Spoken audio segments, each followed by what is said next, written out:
There have been few people that this planet produced who were lovely. Fewer still who could be called beautiful in every respect. Osho, or as people generally called him in his time, Rajneesh, was one such juicy manifestation. He was born in 1931 in the geographic heart of India, Madhya Pradesh, and died in 1990 in Pune. He is often compared in the West to Socrates and in the East to Buddha himself. Heavily educated philosopher, blessed with a brilliant sense of humor, a master psychologist, a truly gifted orator, a downright rigorous argumentator, and a crazy sage of Pune, he is still known as the most dangerous man in the world. But he was also the most misunderstood human being, just like the Greek philosopher Socrates. And his followers also believe that he and Socrates both shared the same cause of death, poisoning. His death is a controversy. I often like to imagine him like the most beautiful living paradox of all time. He himself summarized his philosophy as the work of Zobra the Buddha. Zobra, an extreme materialist, and Buddha, an extreme mystic. Apparently, a contradiction in terms until you have figured out the main agenda of this man. Whatever he spoke became instant bestseller books. And pick any two sentences in his book, and you will see that they possess the force of an aphorism drenched in pure wit. Some years ago, when I sat down to make a list of his books, I was surprised. He has produced over 300 books, many of which were translated into all the major languages of the world. He admitted that he had read like 100,000 books. His own literary production can very well fill a well-furnished private library. And he spoke on everything. Try googling Osho on, and you'll find how well-read and dynamic this man was. It is difficult to understand exactly what was the point he was trying to make in all his books until you get acquainted with the Upanishads, the oldest among the surviving literatures of India. He was unfortunately pictured as the sex guru. Unfortunately, because nowhere in his writings will you find sex as his main agenda. There are only a few books in which he has elaborated on how sexual pleasure can be used as a tool to meditate. One of his books from October 1972 enlists many methods of using other variety of pleasures as tools to meditate. Sex is only one among many others. All of his books are based on what is popularly called the Brahma Vidya. He often contradicted himself every other day and frankly admitted it. That turns away many logically minded lay people even today. But ask the analytical philosopher P.F. Strawson and he will tell you that what self-contradiction sometimes intends to do is to allow a clever speaker to be as if they never opened their mouth at all. And again sometimes to give him the powers to arouse expectations and never to fulfill it. And yet again sometimes to forcefully drive his listener into the tornado of bewilderment and puzzle. Not all contradictions are aimless after all. He himself often said, "Don't be obsessed with my finger. Look, it is pointing towards a moon." This short video is concerned with making sense of the labyrinth of literature he produced. By profession, he was a professor of philosophy. He was a good speaker. His classes were mostly house full. Even people from other courses dropped in his lectures. People outside his university also loved to listen to him. In 1950s, that's when he was in his 20s, he began to give public discourses. People with philosophical inclinations naturally were drawn to him. Earlier, in his youth, Rajneesh was full of questions, just like all of us. Then, on one particular night, while he lived alone as a student, something snapped. All his questions dissolved that night, as he puts it. Since then, he had a point to make. He wanted to be heard by as many people as he could find. His views were pretty faithless and devoid of God at the start. It's normal for a mystic. Even Shankaracharya's monism or Advaita philosophy has no personal God in it. People in India didn't appreciate such devoid. Due to this divide, the young Rajneesh lost his audience.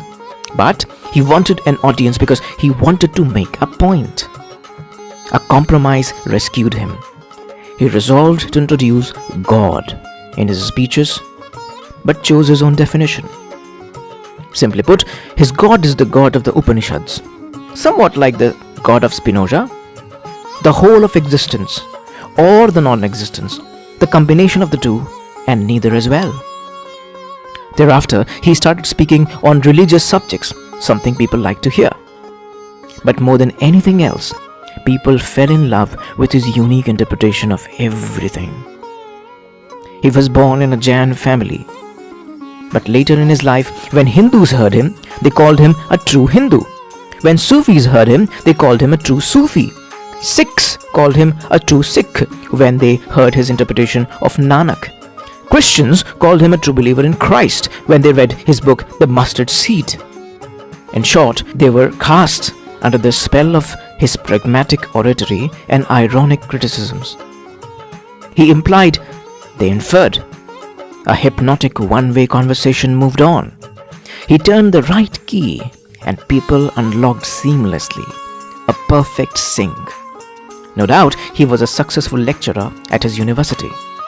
Then, on one bright morning, he left his professorship and became a lifelong traveler, a nomad. He would travel all across India speaking on a variety of subjects. More and more people drew to him. They fell in love with him. Slowly, he was recognized as a mystic with a gargantuan brain. And that is when he resolved to interpret ancient texts of India in his own unique fashion. His interpretations were instant bestsellers as soon as they hit the market. Though he never wrote a book, whatever he spoke was transcribed verbatim. So I'll assume him to be a prolific writer for the sake of this video and will refer to his works as his writings. In the late 1960s, his followers outnumbered all mystics. Western elites, fed up with the dryness of Sartre, were naturally drawn to Rajneesh's musical and juicy existentialism. On the other hand, rich Indians who had transitioned from colonial subjugation to democratic liberalism liked the taste of his disruptive and deep spirituality.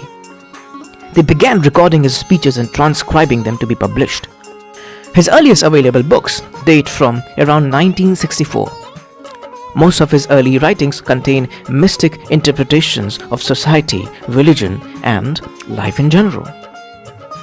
In 1964, he published Sadhana Path, probably his first instruction manual for meditation. Until 1968, despite his constant speaking and publishing, he remained relatively hidden and obscure from the pop culture of India. His first breakthrough happened when the sexually frustrated Indian citizens were captivated by his fanciful interpretation of sex. In 1968, Sambhog Se Samadhi appeared in Bombay and went viral in matter of days. Many loved it, the rest loathed it, but nobody could ignore it. And it was about to revolutionize his life. It interpreted sex in a positive light, as a life-creating force and a great tool for meditation. It is surprising to me that people were surprised by this interpretation because Rajneesh was not developing some new theory. The 10th century Kashmiri philosopher Abhinav Gupta had already developed this thesis 1000 years before Rajneesh. Nevertheless, his audience grew several fold because of this one book.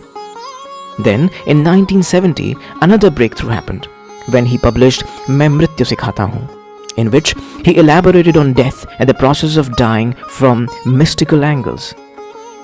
Yet another breakthrough drew an enormous number of devout Hindus when he, in 1970, published Krishna Smriti.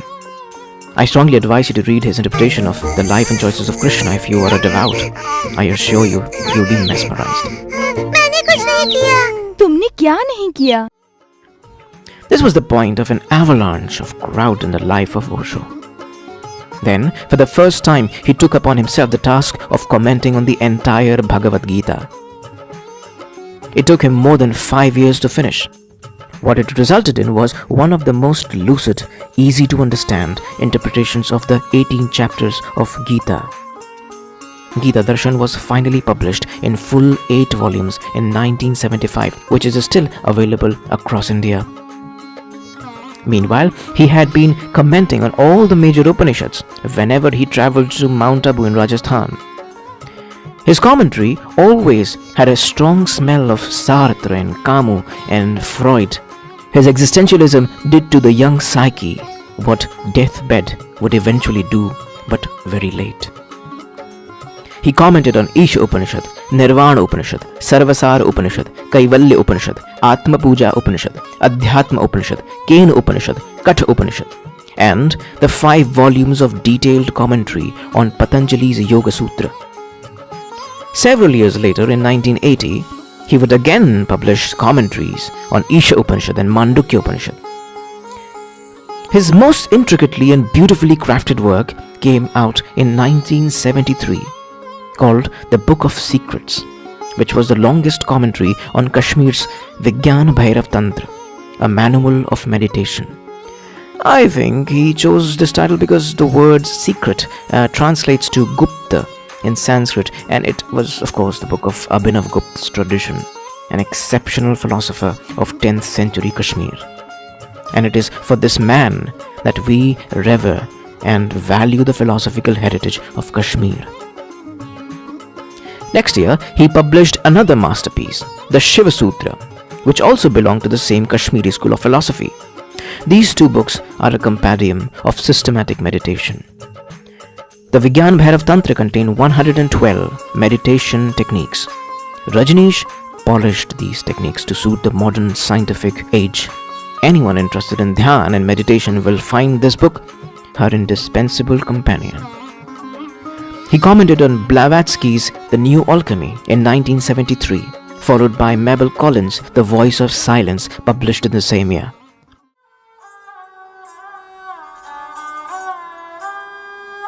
In 1974, this nomadic intellectual giant settled in Pune in the south. When India was under Indira Gandhi's emergency, Rajneesh was speaking his heart out and was drawing his followers, whom he always called his friends, into the depths of Kabir, Nanak, Gorakhnath, Dadu, Maluk, Raidas, Paltu, Charandas, Dharamdas, Sundardas, Darya, and many other medieval gems of India. He wrote several books on the jewels of Sufi tradition, the Greek tradition, which included Pythagoras and Heraclitus. He commented on the first few books of the New Testament, interpreting Jesus and Saint Dionysius. On the Jewish tradition, interpreting Martin Buber. He published 2 volumes of work on obscure Parsi prophet Zarathustra and made him lively with joy and laughter. He wrote many books on lady mystics of medieval period like Mirabai, Dayabai. He wrote multi-volume books on Buddha, Mahavir, Narad, Shandilya, Shankaracharya, Ashtavakra, the East traditions of Tao, Zen, Saraha, Tilopa, Atisha. He was so much in love with Buddha that he commented on the entire Dhammapada in Hindi starting in 1975 and then again in English 4 years later. Books after books, a flood of books happened throughout the 1970s. This decade of lecturing, the 1970s, was followed by the decade of Q&A in 1980s, in which he answered hundreds of questions from his followers as well as from media, both in the US and India. While in the US, in the year 1981, he narrated a book titled Books I Have Loved, in which he documented over 150 books that he had loved the most. You've got to see this. Next year, in 1982, his Glimpses of a Golden Childhood was published, which briefly documents his childhood life, in which he said that though his childhood was golden, his old age is no less than a diamond.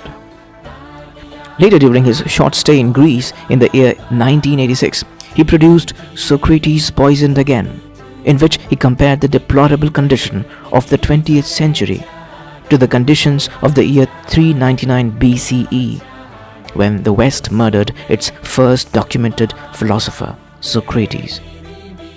In 1986, another book titled Kopale Fir Foot Aayi was released. In this book, Osho opens himself up and talks about his early intentions and his strategies. Most of his published work late in his life is on the Japanese Zen tradition, where he commented on the works of Bodhidharma, Tahui, Dozen, Madzu, Yakuzo, Nansen, Joshu, Rinzai, Isan, Kyozan, Yakusan, his last book being the Zen Manifesto, which was composed in 1989. The characteristic of his work comprises a very lucid style, full of funny examples, and a multitude of quotes from intellectuals and philosophers around the world.